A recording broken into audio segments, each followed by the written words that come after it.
नमस्कार, मैं हूं नीलू। तो हिजबुल्लाह इजराइल पर हमले कर रहा है। कई शहरों पर उसने बहुत जबरदस्त हमले किए हैं। इजराइल भी पीछे हटने को तैयार नहीं है, लेकिन इस बीच एक बड़ी खबर आई।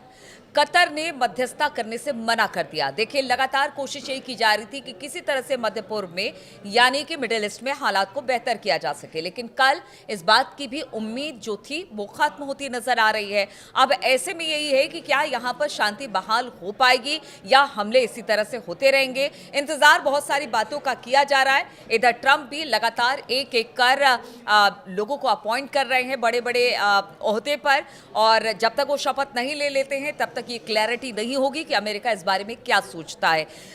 मयंक, जिस तरह से हम लगातार बात कर रहे हैं कि हमले हो रहे हैं, इजराइल हिजबुल्लाह पर हमले कर रहा है, हिजबुल्लाह भी कई शहरों को इजराइल के तबाह कर रहा है, वहां पर निशाना बना रहा है। लेकिन इस बीच एक बड़ी खबर आ गई कि जो एक शांति वार्ता चल रही थी वो कहीं ना कहीं रुकती दिखाई दे रही है। देखिए, जिस चीज़ की आप बात कर रहे हैं, पहले हम वहाँ की बात कर लें कि कतर ने जो है वो मध्यस्थता से अपने आप को पीछे खींच लिया है। उसकी वजह जो कतर ने बताई कि कोशिश ये थी कि बंधकों की रिहाई जो है एक बड़ा मकसद था। लेकिन देखिए, जिस तरह से हमले हो रहे हैं लगातार हमास और इसराइल के एक दूसरे के ऊपर, उसके बाद कतर ने ये कहा कि भाई ये सेटबैक है इस मध्यस्थता को लेकर, तो उसने फिर अपने आप को पीछे ले लिया। अब देखिए, ये तो एक मध्यस्थता की जो बात है वो और जो शांति वार्ता है वो अब दूर दूर नहीं दिखाई दे रही, लेकिन पिछले 24 घंटों के अंदर जैसी कि खबरें आ रही हैं 165 रॉकेट्स दागे हैं हिजबुल्लाह ने इजराइल के ऊपर, और ज़बरदस्त हमले हुए हैं। हिजबुल्लाह का तो ये भी दावा है कि हमने 2 बैलिस्टिक मिसाइल से भी हमला किया है। और देखिए, सबसे ज़्यादा हमले हुए हैं हाइफा में। बताया जा रहा है हाइफा में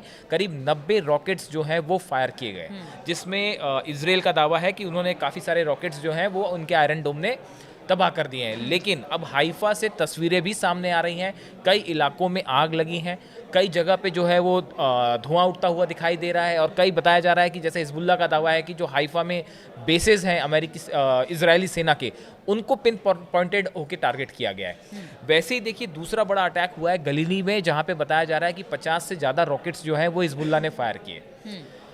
इजरायली सेना का दावा है कि हमने पूरे रॉकेट्स जो है तबाह कर दिए, लेकिन तस्वीरें गलीली में भी बहुत तबाही की तस्वीरें सामने आनी शुरू हो गई हैं, जो कि सामने आ रही हैं। अब देखिए, सवाल ये है कि ये हाइफा और गलीली लगातार, देखिए हम पिछले अपने कई वीडियोस में बता चुके हैं कि लगातार हिजबुल्लाह जो है हाइफा और गलीली में अटैक कर रहा है। इसकी वजह क्या है? देखिए, हाइफा एक ऐसा शहर है जो कि इंडस्ट्रियल हब है इजराइल का।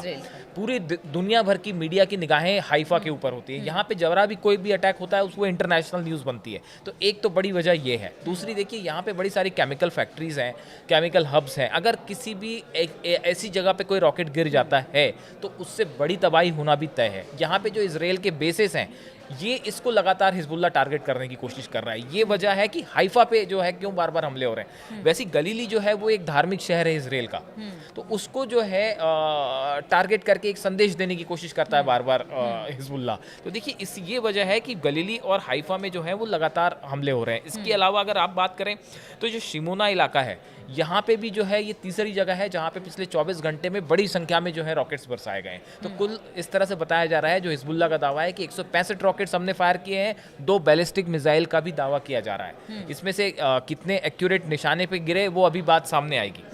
दूसरी एक चीज़ ये है कि ये जो अटैक हिजबुल्लाह की तरफ से हो रहे हैं, इनको नाकाम करने के लिए इजराइल ने क्या कदम उठाए, आपको वो भी बताएं। देखिए, तायरे शहर है लेबनान का, इजराइल कोशिश कर रहा है कि इस तायरे शहर पे कब्जा हो जाए, क्योंकि देखिए ये वो इलाका है जहां से हाइफा पे और गलीली पे लगातार रॉकेट्स फायर होते हैं। तो हिजबुल्लाह की इजराइल की कोशिश ये रहती है कि अगर इस तायरे शहर पे किसी तरह से कब्जा हो जाए, जो कि ग्राउंड ऑपरेशन के जरिए कोशिश कर रहा है इजराइल, लेकिन ये बहुत मुश्किल साबित हो रहा है, क्योंकि लगातार इजराइल के सैनिक जो है वो लेबनान में मारे जा रहे हैं, घायल हो रहे हैं, इजराइल के टैंक तबाह हो रहे हैं। तो ये तायरे शहर पे जो पिछले कुछ दिनों में आप देखें कि जबरदस्त बमबारी हो रही है, वो इसलिए कि किसी तरह से तायरे पे कंट्रोल किया जाए, लेकिन ये अभी होता नहीं दिख रहा है। तो ये हाइफा को सुरक्षित करना ये एक बड़ी चुनौती बन गई है इजराइल के लिए, और यही वजह है कि तायरे और इस इलाके को कैप्चर करने की कोशिश हो रही है पूरी तरह से, ताकि यहाँ हमले रुके।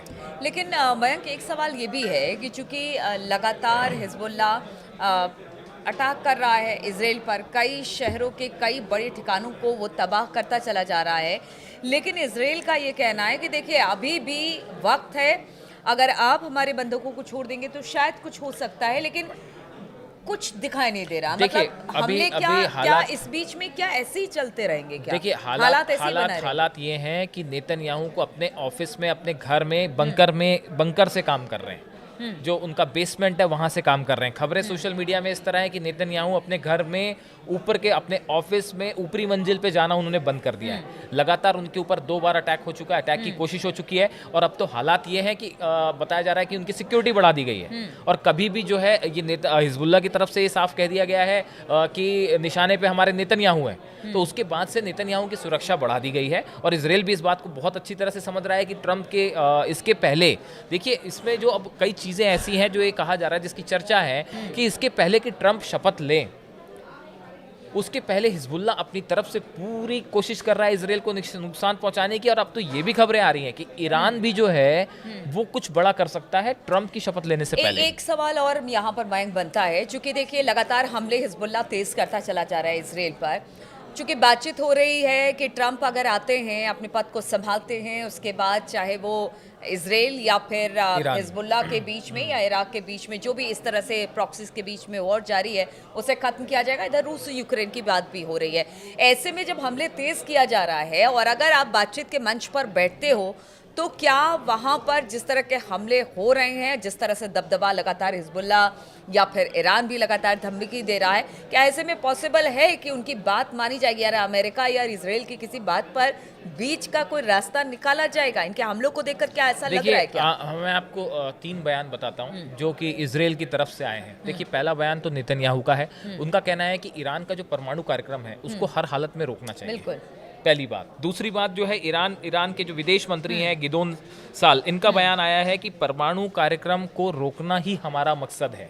और जो इजराइल के रक्षा मंत्री हैं कार्ड्स, इनकी तरफ से कहा गया है कि ईरान का परमाणु कार्यक्रम पहले से ज़्यादा खतरनाक हो चुका है और ईरान की परमाणु ताकत का अब पर्दाफाश हो चुका है। देखिए, इजराइल के प्रधानमंत्री, विदेश मंत्री, रक्षा मंत्री तीनों लगातार ईरान के न्यूक्लियर प्रोग्राम के ऊपर बयान दे रहे हैं। ये बड़ी गौर करने वाली बात है। देखिए, अगर क्या इसका ये मतलब निकाला जाए कि अब इजराइल का अगला निशाना जो है वो ईरान के न्यूक्लियर सेंटर्स हैं।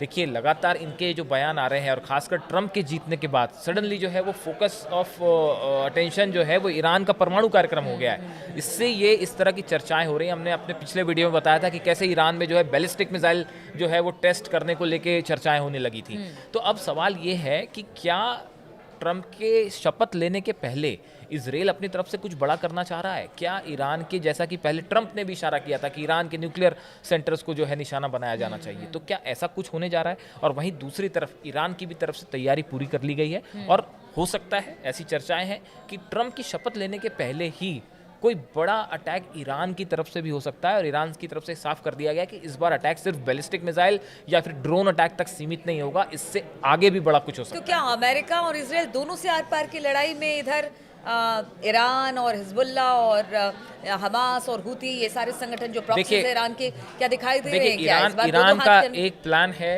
अपने प्रॉक्सीज के जरिए इजराइल को उलझाने का। 3 फ्रंट पे इजराइल उलझा हुआ है और उलझ गया है। हमास के फ्रंट पे, हिजबुल्लाह के फ्रंट पे, हुती और जो इराक के रेजिस्टेंट ग्रुप है उनके सामने।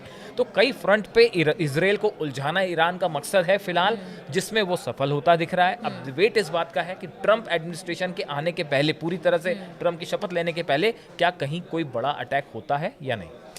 चलिए, इस खबर पर हमारी लगातार नज़र बनी रहेगी कि क्या है वहाँ के हालात, किस तरह से वहाँ पर हालात रोज़ बरोज़ बदलते चले जा रहे हैं, चाहे वो युद्ध के हिसाब से हो या फिर पॉलिटिकल जो वहाँ पर सिनारियो बनता दिखाई दे रहा है उसके हिसाब से हो। इस खबर पर लगातार हमारी नज़र बनी रहेगी। आप बने रहिए हमारे साथ।